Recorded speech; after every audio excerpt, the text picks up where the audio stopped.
Lundi 9 octobre, mesdames et messieurs, bonsoir et bienvenue dans ce nouveau numéro de l'Actu en débat, votre émission hebdomadaire qui vous décrypte l'actualité en 26 minutes. Ce soir, nous allons parler de la prise d'Anefis par les forces armées du Mali. Et ensuite, nous évoquerons cette manifestation qui est prévue ce vendredi 13 octobre, manifestation de la CMAS. Avec moi sur ce plateau pour décrypter ces deux grands thèmes, M. Tchegoum Boubé Maïga, journaliste. Bonsoir, M. Maïga. Bonsoir, Aïda. Merci d'avoir accepté notre invitation une nouvelle fois. C'est moi. Merci beaucoup. Et M. Mokhtar Sow, directeur de publication du journal Malikile. Bonsoir, M. Sow. Bonsoir, M. Aïda. Merci d'avoir accepté notre invitation également. Je vous le disais tout de suite à l'instant en titre, les forces armées maliennes, les FAMA, ont annoncé avoir pris le contrôle total de la localité d'Anefis, qui est située à environ 112 km de la ville de Kidal. C'est un convoi de l'armée qui avait pris la route depuis le lundi, un convoi très suivi, qu'on a vu d'ailleurs sur les réseaux sociaux et tout. Qu'est-ce que vous pensez déjà, M. Maïga, de cette annonce, de cette prise de la localité d'Anefis? Quel est le symbole? Commence par saluer les téléspectateurs. Oui, Anefis, dans le plan de combat des FAMA, semble être un point essentiel dans la suite des événements. Parce qu'avec Anefis, c'est un peu comme le nœud pour aller vers Tessalit, pour aller vers Aguelhok, pour aller vers Kidal. Donc je pense que faire 5 jours de combat pour prendre Anefis, pour l'armée, ça devait être assez important. Maintenant, la suite, c'est quoi? Parce que la finalité, c'est Kidal. Il y a Tessalit, il y a Aguelhok. Et visiblement, moi, c'est la suite qui m'intéresse, quoi. C'est-à-dire qu'il y a supposé qu'on prenne Tessalit, qu'on prenne Aguelhok, et la finalité, on prend Kidal. Après, on fait quoi? Parce que cette caravane qui est montée le lundi passé, clairement, c'est l'aboutissement de tout le bellicisme annoncé dans différents discours. Et son paroxysme, c'est la guerre, quoi. Et je pense que la guerre n'est pas une bonne solution pour la paix, contrairement à ce que je vois. Je vois qu'il y a une grande fascination des Maliens pour la violence, de quelque nature qu'elle soit. Et à l'occasion de cette histoire-là, on a vu sur les réseaux, c'était comme un match de football, alors qu'on perd quand même nos enfants. C'est nos enfants, nos parents, nos jeunes frères qui meurent. Oui, là, moi, c'est la finalité, quoi. Est-ce qu'on avait besoin de déclencher une guerre pour avoir le résultat d'occuper Kidal? Oui, il faut ça. Parce que dans tous les cas, il va falloir qu'on s'asseye. Donc, moi, oui, pour l'armée, c'est important. Les faucons des deux côtés ont eu ce qu'ils voulaient. Mais nous, autres pauvres citoyens, on a quand même peur pour la suite, quoi. Parce qu'on veut la paix. Et sans paix, il n'y a pas de sécurité. Sans paix, il n'y a pas de développement. Tous les discours qu'on a tenus pendant au moins 3 ans concernant la sécurité a volé en éclats avec le déclenchement. C'est là, on est en guerre, quoi. L'accord pour la paix, quel que soit ce qu'on peut reprocher, il y a beaucoup de lacunes là-dedans. Au moins, nous a permis pendant 8 ans de ne pas être dans une situation de confrontation directe, quoi. Même si, c'est vrai, de part et d'autre, il y a des engagements qui n'ont pas été respectés. Oui, donc pour revenir à la question de Anefis, c'est important pour les FAMA. Oui, c'est une petite défaite de l'autre côté, parce que de l'autre côté, ce qui les intéresse, c'est beaucoup plus la ville de Kidal qu'autre chose. J'attends la suite. La suite, c'est quoi? Voilà. La suite, c'est quoi? Alors, la suite, ça pourrait peut-être être de redéfinir les rapports de force, peut-être finalement revenir à la table des négociations pour relancer l'accord pour la paix qui pourrait être éventuellement renégocié. Oui, effectivement, je salue comme les grands frères les téléspectateurs, mais comme il a dit, le problème c'est à un autre niveau, quoi. C'est vrai que Anefis c'est très stratégique. Nous avons pu récupérer Anefis, mais qu'est-ce qui va se passer pour la suite? Est-ce que à travers les combats d'Anefis, est-ce que on a réellement mesuré? Parce que pour le moment, selon moi, on partait sans véritablement constater la capacité de l'ennemi. Est-ce que cette fois-ci, à travers le combat de Anefis, est-ce qu'on a réussi à avoir est-ce qu'on a réussi à avoir une idée de la capacité de l'ennemi?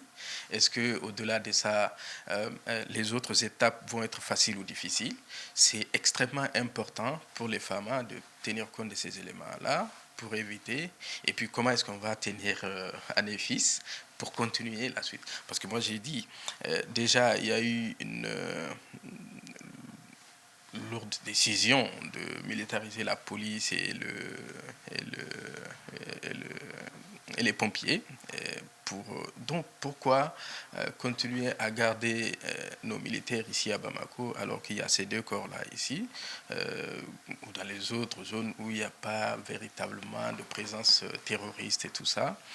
Donc il faut vraiment essayer d'occuper le nord pour éviter que cette victoire qui est une des étapes pour la suite du combat, ne puisse pas être éphémère. Il faut garder Anefis, il faut continuer à s'attaquer aux autres étapes pour les gagner aussi.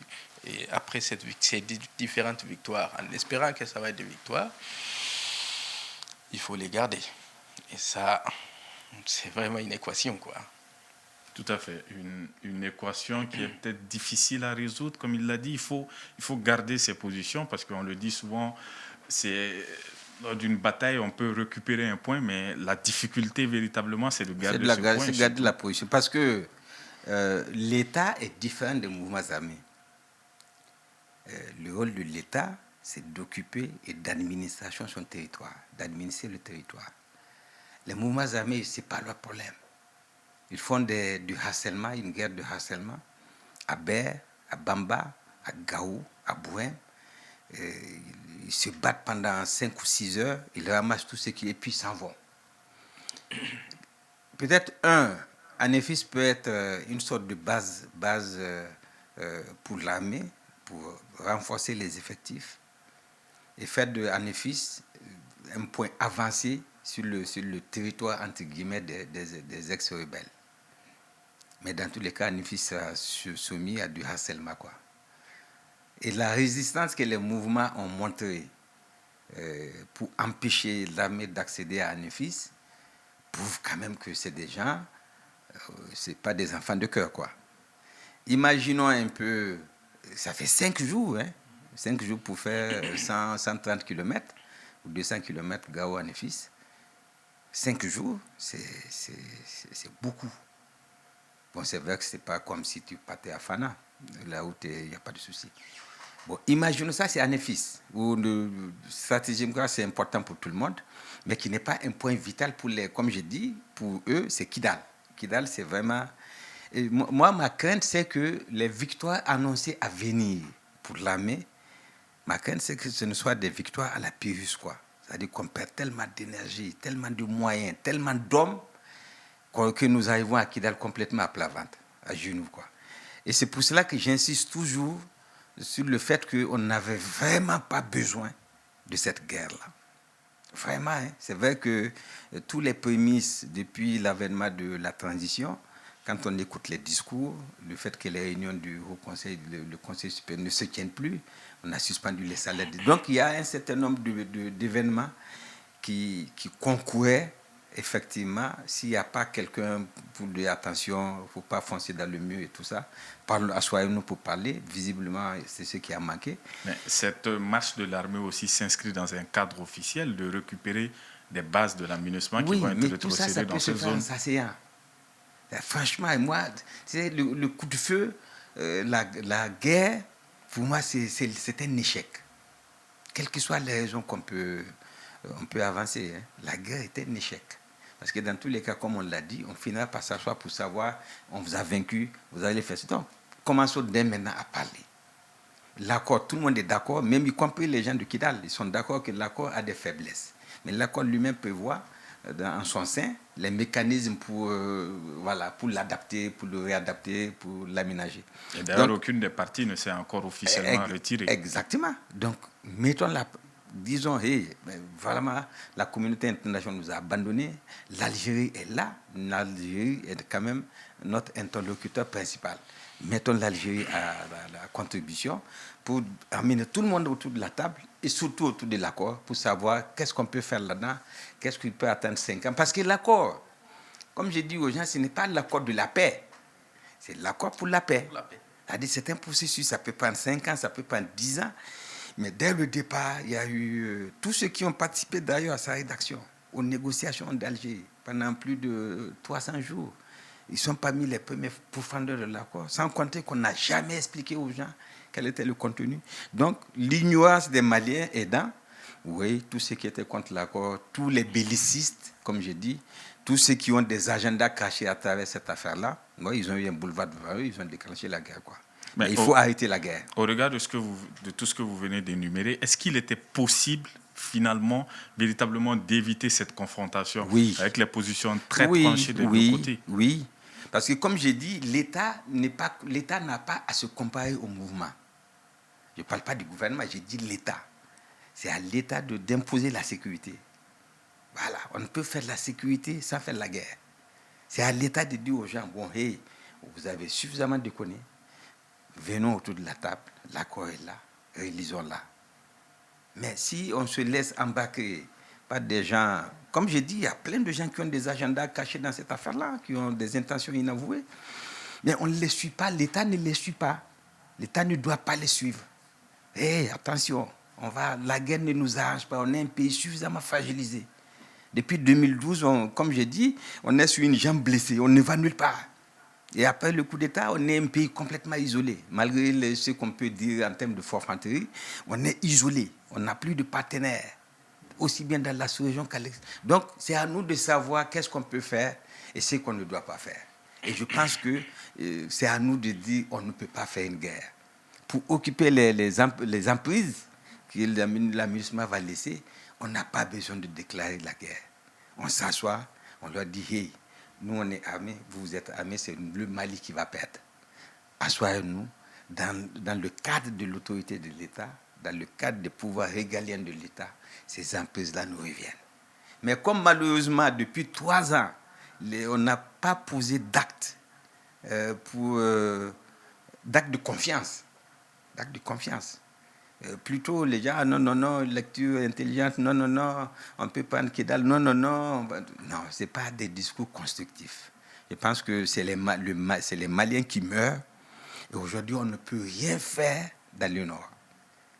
Déjà c'était compliqué avec le blocus de Tombouctou, le blocus de Gao. Maintenant dans la situation de guerre, on ne peut rien entreprendre dans le Nord. Ni école, ni santé, ni rien, absolument rien. Donc moi je pense que on a encore les ressorts. Il n'y a pas de honte, il n'y a pas d'orgueil à avoir. C'est vrai que quand on veut sauver le pays, il y a encore des ressorts sur lesquels on peut s'appuyer pour dire l'accord là, il n'est pas bon, mais il vaut mieux que de faire la guerre. Très bien. Alors, rapidement, est-ce que vous pensez, M. Sow, que cette reconquête, on va dire, qui est engagée, peut avoir un véritable impact sur l'aspect sécuritaire actuellement, notamment dans les régions du nord du pays, pourrait permettre, si l'armée prend pied véritablement dans ces zones-là, de lutter efficacement contre le terrorisme qui endeuille le pays depuis plus d'une décennie? Normalement, mais ça dépend. Je l'avais dit tout à l'heure, ce n'est pas... déjà, les choix même de cette reconquête-là, c'est stratégique. Et quand vous voyez la chronologie des événements, vous comprendrez que c'était l'objectif final des autorités de la transition. Même si officiellement on parle d'occuper les bases de la MINUSMA qui vont être repoussées. Ça, c'est un alibi, quoi. En fait. C'est ça. Demander à la MINUSMA de se retirer et au fur et à mesure du retrait de la MINUSMA, ils vont occuper l'espace. Mais maintenant, est-ce que en termes de ressources humaines, en termes de ressources matérielles, est-ce qu'on a cette capacité-là d'occuper ces territoires-là, toute l'étendue du territoire national, et puis faire en sorte que la sécurité soit revenue? Je pense que ça demande un certain nombre de moyens et d'efforts.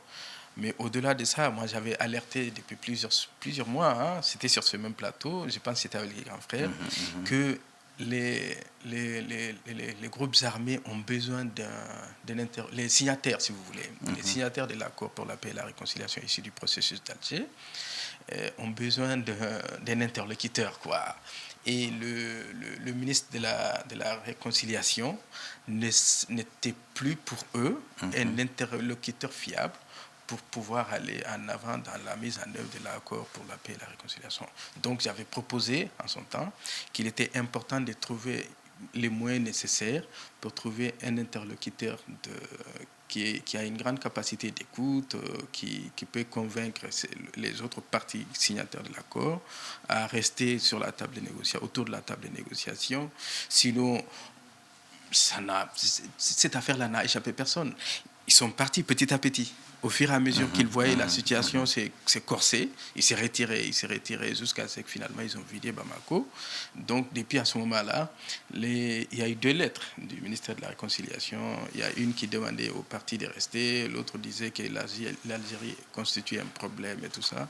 Je crois qu'il fallait trouver des formules pour, avant même que ces retraits-là soient suffisamment avancés, qu'il fallait les garder. L'Algérie n'a toujours pas encore réagi à la situation. On va rapidement passer au deuxième thème de la soirée, puisqu'on parlait de ce front sécuritaire qui est très précaire actuellement. Il y a le front politique aussi qui est en ébullition. Le mercure va peut-être monter un peu plus vers la fin de semaine, vendredi prochain. La CEMAS, la coordination des mouvements et associations de l'imam Mahmoud Dicko, ceux qui se réclament de l'imam Mahmoud Dicko, projettent une marche ce vendredi 13 octobre. Le même jour, CDM, collectif pour la défense des militaires, qui sont des soutiens très affichés des autorités de la transition, veulent aussi tenir un meeting pour apporter, selon leur dire, leur soutien aux autorités et aux FAMA. Une première question pour vous, M. Maïga, par rapport à la manifestation de la CEMAS, d'abord pour exiger une transition civile. Est-ce que vous entendez les discours de ceux qui estiment que le timing n'est pas le bon et que ce n'est pas le moment aujourd'hui de faire une marche au regard de tout ce que nous venons d'évoquer dans le premier thème tout de suite? Quel serait le bon timing? Je ne vois pas. Parce que on est en guerre, ça fait 2 semaines maintenant. Mais de manière vraiment officielle, c'est depuis le lundi passé qu'on a la situation de guerre.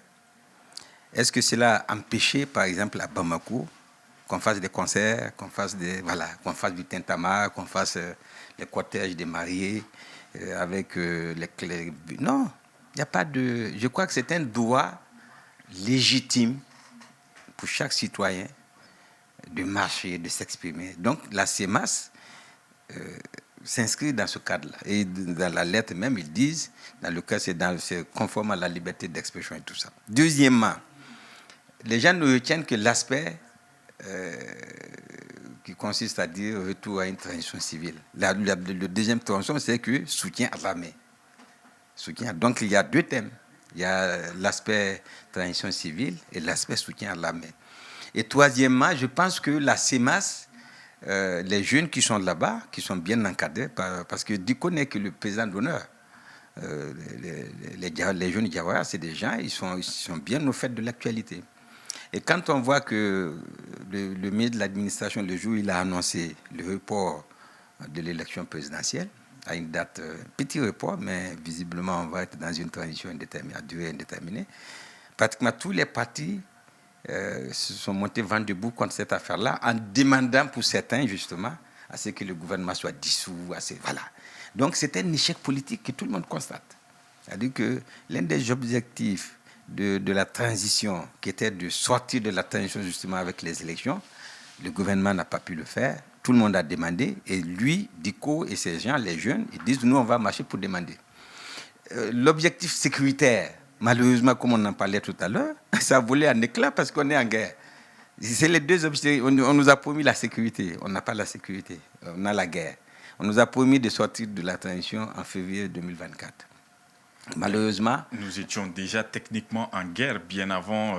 voilà. Donc ça confirme ce que je dis. C'est-à-dire que les 2 grands objectifs majeurs de la transition sont complètement passés à côté. Et comme certains partis politiques ont dit, on ne va pas refaire confiance à des gens qui ont échoué. Donc il faut rebattre les cartes. Ce gouvernement-là, il faut le mettre de côté. amener peut-être d'autres compétences. Mais ça, c'est des sujets politiques sur lesquels les gens ils peuvent débattre. Mais vous ne craignez pas que si ces deux manifestations se tiennent le vendredi, qu'il y ait risque de confrontation, parce que ce sont les mêmes itinéraires, oui, mais visiblement, il y a de la provocation du côté du CDM, le collectif des centres de défense des militaires.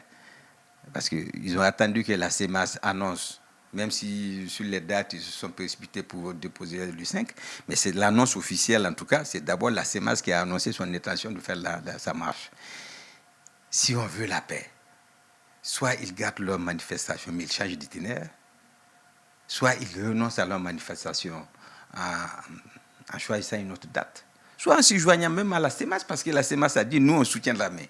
Bon, ça, c'est un peu dans les rêves de tous les gens comme moi qui sont pacifistes. Mais je pense qu'il y a un peu de provocation de la part du CDM. Mais on attend de voir un peu comment le gouverneur, là, il a un souci à se faire. Et puis le procureur de la République, le procureur chargé de la cybercriminalité, depuis que la CEMAS a dit cette affaire-là, mais il y a eu un torrent d'insultes contre le pauvre Diko. On l'insulte père. Et puis les gens, ils sont connus. J'espère que le procureur, même si c'est des gens au nom de leur soutien défectible à la transition, mais tout le monde les a entendus, tout le monde les a vus. Et nous-mêmes, personnellement, on peut aider le procureur dans cette affaire-là, s'il veut des preuves. D'accord. Voilà. Monsieur Sow, vous, quelle est votre analyse sur le timing de cette manifestation? Bon, moi, je ne pense pas. Et sur les raisons aussi qui ont été invoquées. Ouais, oui. Bon, les raisons, moi, j'ai beaucoup plus de problèmes pour les raisons que pour les timings. Pour moi, il n'y a pas de problème pour les timings. Tout citoyen a le droit de s'exprimer, a le droit de manifester sa position vis-à-vis de la gestion de son pays. Ça, c'est le b.a.-ba même de la liberté d'expression. Si jamais on entame ça, ça va être compliqué. Mais les raisons, soutien à l'armée, de la part de la CEMAS, c'est une très, très, très bonne chose.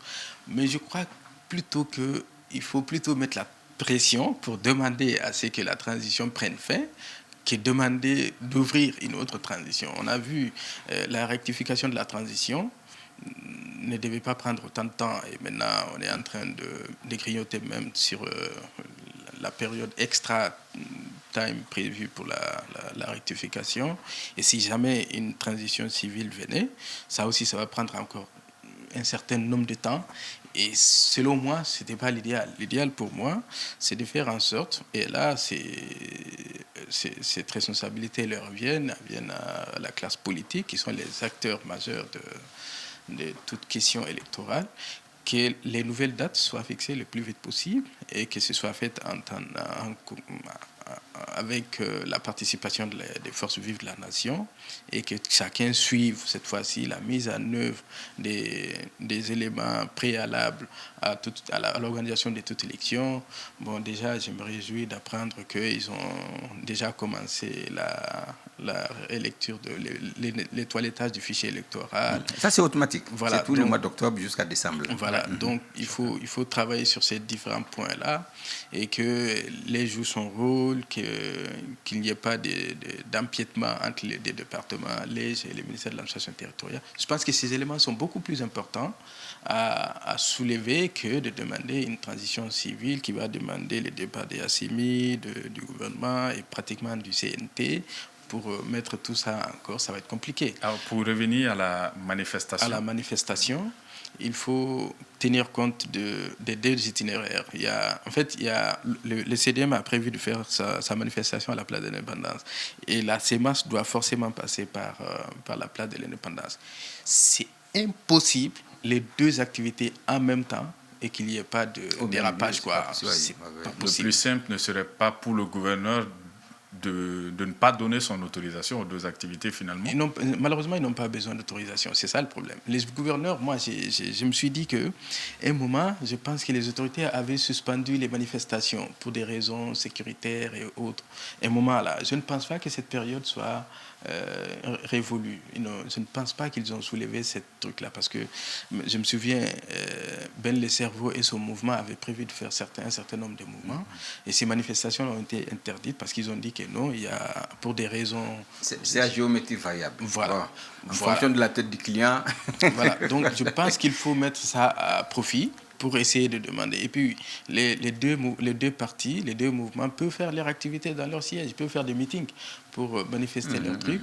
Les discours suffisent pour que les médias c'est ça. voilà, j'aimerais vous demander, M. Sow, est-ce que l'imam Mahmoud Dicko ne s'est pas encore officiellement exprimé là-dessus? Il est le président d'honneur, je crois, de la CMAS. Alors, il y a beaucoup qui voient sa main derrière cette manifestation. Est-ce que vous êtes du même avis? Et est-ce que vous êtes du même avis? On a vu aussi qu'il y a des responsables du Haut Conseil qui sont allés chez lui hier, essayer de plaider en faveur du report de cette manifestation, mais lui-même, apparemment, selon les informations parues ce matin, il n'est même plus à Bamako. Donc, est-ce que vous êtes du même avis, le fait qu'il y a la main de Dicko derrière cette manifestation? Je ne pense pas. C'est parce que selon moi, l'imam Dicko, et je l'ai dit, les M5 a donné un rôle à l'imam Dicko dans la lutte du M5 qu'il ne fallait pas d'ailleurs. Il était autorité morale. Une autorité morale, ça ne participe pas. C'est comme, je peux me permettre, il n'y a pas comparaison, hein, mais c'est comme l'ayatollah Khomeini. Il reste chez lui, on vient lui faire le compte rendu, il peut donner son idée, mais ça s'arrête là, quoi. Il ne participe pas aux manifestations et tout ça, mais les M5 l'ont impliqué. Et là, la CEMAS ne l'a pas fait. La CEMAS fait ses activités, il n'implique pas l'imam Dicko. Vous voyez un peu. Maintenant, si on peut quand même penser logiquement qu'ils lui font le compte rendu, qu'ils discutent avec lui. C'est ça le rôle d'un président d'honneur. C'est ça le rôle d'un parrain ou d'un président d'honneur. Et qu'ils ont peut-être sa bénédiction aussi par rapport à cela. Ah, peut-être qu'ils ont pu le convaincre. C'est ce que j'ai dit. Voilà. Non, il n'a même pas besoin d'être convaincu. Il peut pas. C'est un mouvement politique. Il ne peut pas demander à un mouvement politique de ne pas faire ses activités. Mais un mouvement qui se réclame de son nom à lui. Justement, mais il est président d'honneur, il n'est pas, président actif. C'est ça la différence. Président d'honneur et président actif. En fait, Dicko est le pire cauchemar de plein de personnes. C'est vrai, comme le dirait la fameuse qui est sur les réseaux, c'est leur pire cauchemar. Même quand ils entendent le souffle de sa respiration, il se dit, ah, ça y est, là... Non, ils peuvent aller au-delà de ça. Est-ce que, la preuve, vous allez voir, il ne sera pas à la manifestation là. Ouais. Or, il était présent aux manifestations du M5. C'est différent. Moi, j'ai fait tellement d'articles sur Dicko, qui l'ont secoué d'ailleurs, j'ai eu des échos et tout ça. Mais cette fois-ci, moi, je me dis que, au contraire, c'est même risqué de l'impliquer, quoi. Le fait que les gens aillent le voir pour dire qu'il faut voir ces gens-là, il ne faut pas faire la manifestation, c'est involontairement l'impliquer dans l'activité, alors que pour le moment, lui, il n'a rien dit. Je pense qu'il faut le laisser dans son silence et travailler avec la CEMAS directement. Vous voyez un peu. Montrer les différents éléments à la CEMAS pour leur dire attention, il y a ça, il y a ça, et ça. Et au regard de ça, parce que moi, j'ai alerté encore, j'ai dit que depuis peut-être que je n'étais pas né, toutes les crises institutionnelles au Mali sont nées des crises sécuritaires au nord et les crises politiques de Bamako. 1963. Hein. Voilà, les crises politiques de Bamako. Voilà. Et malheureusement, comme le grand frère l'a dit, on est déjà en plein dans la crise sécuritaire au nord. Si jamais nous acceptons que la crise de Bamako c'est pas bon du tout. C'est pas bon. Malheureusement, messieurs, on va devoir conclure là-dessus. On aura l'occasion certainement de reparler de ces différents sujets le lundi prochain ou la semaine à venir, Inch'Allah. Merci à vous, monsieur Tchegoum Boubei Maïga, d'avoir accepté notre invitation. Merci beaucoup. Merci à monsieur Mokhtar Sow, directeur de publication de Mali Kilé, d'avoir accepté notre invitation aussi. Merci à vous, très chers téléspectateurs, de nous avoir suivis. À lundi prochain, Inch'Allah. Bonne soirée.